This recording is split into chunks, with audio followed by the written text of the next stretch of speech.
Hola a todos, ¿qué tal? Hoy hablamos de nuevo de una rareza, se nos van acumulando. La Legión de la Noche, un cómic que los más jóvenes del lugar no conocerán, nunca se lo habrán cruzado, pero los más veteranos, aquellos que coleccionaban a finales de los 80, a principios de los 90, recordarán sobre todo por estas pedazos de portadas. Yo reconozco que de niño no pude hacerme con ellos porque esto se publicó en dos tomos de Prestigio, de Forum, que costaban 550 pesetas, que esto es más o menos pues unos 3 euros y pico, que hoy día es lo que te cuesta una grapa o media, pero que en su momento era un dineral. 550 pesetas, teniendo en cuenta que en esa época los cómics valían 125 más o menos, pues prácticamente cuadruplicaba el precio de un cómic estándar, así que tenías que elegir entre comprar 4 grapas o comprar uno de estos. Yo nunca pude hacerme con ellos hasta hace poco y la verdad que he satisfecho, he satisfecho a mi niño interior. En cuanto a los autores, Steve Gerber pues es uno de los autores más personales que ha dado el mainstream americano. Un autor que fue uno de los primeros que pasó de ser fan a profesional y que tiene en su haber cosas como la creación del Pato Howard, la mejor etapa de Man Thing, el hombre cosa, y luego muchísimas cosas. Guardián de la Galaxia, el creador de Full Killer, el primer Full Killer. eh, Ha trabajado con Omega de Unknown.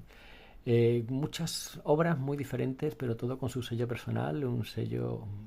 Es un autor plenamente de los 70, aunque supo adaptarse bastante bien a los 80. También es un autor que fue uno de los que se enfrentó a Marvel y que sus problemas por el Pato Howard, que luego se convirtió en el ratón, bla bla. Pero eso es otra historia.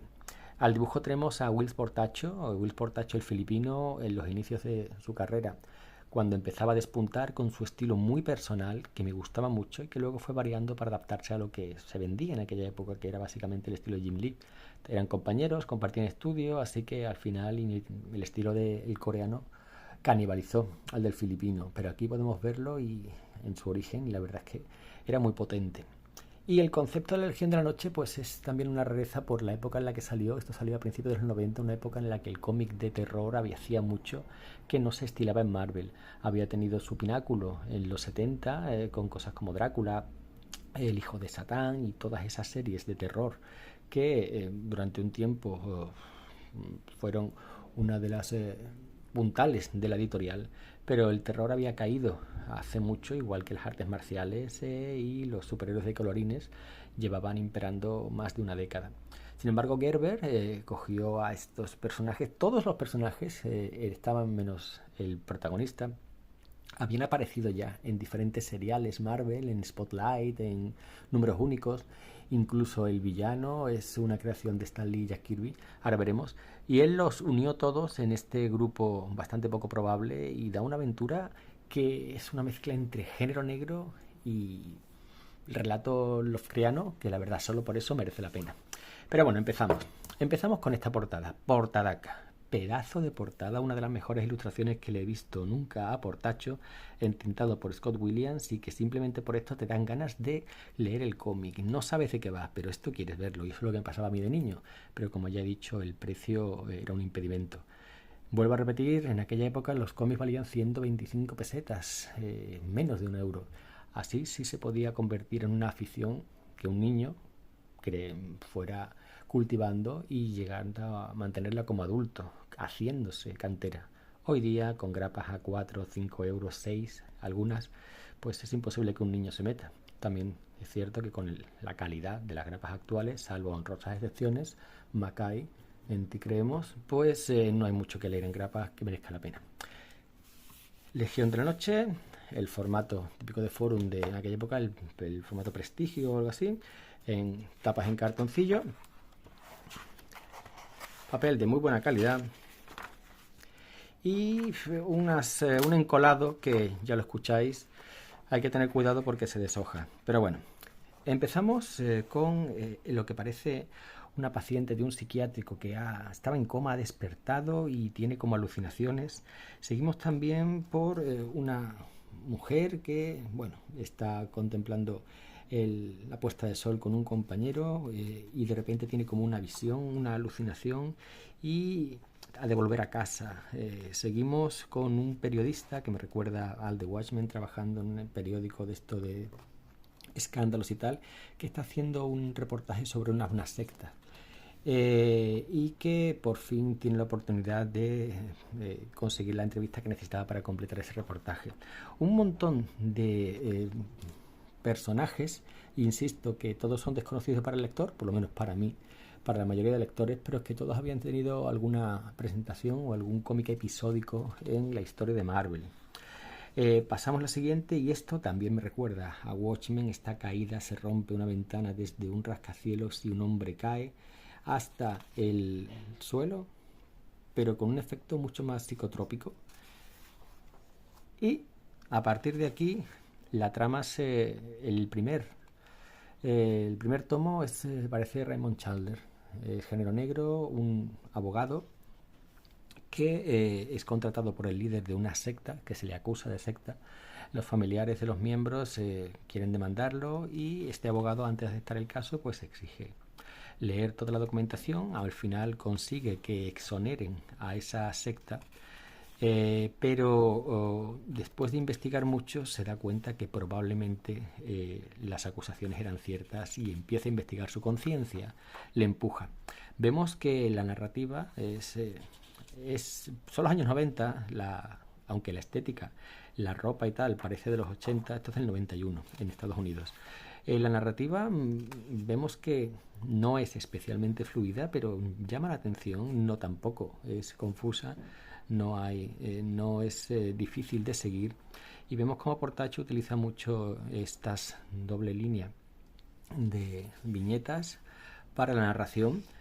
Casi todo el cómic en esta primera parte son splash pages dobles divididas en viñetas, ya veis, continúan de una página a otra. Vemos como el abogado sigue investigando, y eso le lleva a encontrar su supuesta muerte, lo que hemos visto al principio, la caída desde el rascacielos, es la caída de nuestro abogado. Se nos cuenta en primera persona, la forma de contarlo también es original, es interesante. Se nos está narrando en primera persona por un muerto. Todo lo que ha pasado nos lo narra el cadáver de ese abogado, que ha descubierto algo oscuro, algo que reverbera en los otros personajes que hemos visto, en la paciente del psiquiátrico, en la chica que estaba viendo la salida del sol, la puesta del sol, en todos los personajes que forman aquí la Legión de la Noche, y que son reunidos por nuestro abogado, que no se nos explica exactamente cómo, antes de morir o en lugar de morir, ha sido convertido en este ente, en este protector contra las fuerzas de la oscuridad que pretenden invadir el planeta, porque a fin de cuentas esto es de lo que va la serie. Fijaos el dibujo, me gusta mucho este Portacho, tiene muchos fallos de anatomía, de proporciones, la narrativa no es perfecta, pero tiene personalidad, y las splash pages, el diseño de estos personajes son muy potentes. Como he dicho, el primer número es lo más interesante de la serie, contado en primera persona, como si fuera un relato de género negro de Raymond Chandler, contado por un muerto, y su resurrección. Y en la segunda parte, que ya es mucho más convencional, vemos como los diferentes personajes a los que ese despertar, que hay una mística, hay un personaje que fue creado por Stan Lee y Jack Kirby en un número de los 60, y que de nuevo aquí vuelve, pues esos personajes son reunidos por nuestro protagonista para enfrentarse a lo que viene. Si en la primera parte era género negro, en esta segunda parte es más un relato de Lovecraft, en lo que nuestro enemigo, Fin Fan Foom, ¿os acordáis? Fin Fan Foom es uno de los villanos recurrentes del universo Marvel, de Iron Man y tal, impresionante. Recuerdo la primera vez que lo vi en la serie de Iron Man de Byrne y Romita, impresionante. Pues es este dragón que luego han usado muchas veces, y que aquí es como el heraldo de algo que viene desde otra dimensión, como si fuera el heraldo de Chulu. Aquí la segunda parte es más convencional, y es el enfrentamiento en otra dimensión entre esos personajes, que cada uno tiene una historia pasada con lo sobrenatural, y que van a hacer un grupo bastante heterogéneo y que necesitan unirse a pesar de sus diferencias para enfrentarse a esta amenaza. Portacho sigue gustándome aquí, ya veis de nuevo las la narrativa no es muy convencional, pero tampoco molesta. El dibujo le favorece mucho el entintado de Williams y el color también. Este todavía no era color informático, eso llegó a mediados de la década, estamos en 1991 y este es un color tradicional y le viene muy bien. Y bueno, pues tenemos el enfrentamiento final con la secta, sus acólitos y el enemigo, y el Aldo de lo que viene. Eh, Muy potente a nivel gráfico y a nivel de guión, bueno, pues lo que da de sí la gran batalla. Un cómic que después de muchos años queriendo leerlo, lo he leído y no me ha decepcionado. Tampoco es una obra maestra ni algo que sea imprescindible, pero si te gusta el género del terror, si te gustan los relatos de Lovecraft, si te gusta, eh, bueno, si te gusta Portacho antes de que se jimblizara, pues la verdad es que bastante bien, estos pedazos de portada. Esto es fácil de encontrar, de segunda mano, un poco carillo porque tampoco tuvo mucha distribución, no tuvo grandes ventas, así que tampoco hay muchos packs juntos, pero no sé, entre 10, 12, 15 euros se puede encontrar. Nada más, lo dejamos aquí. Un saludo y hasta la próxima.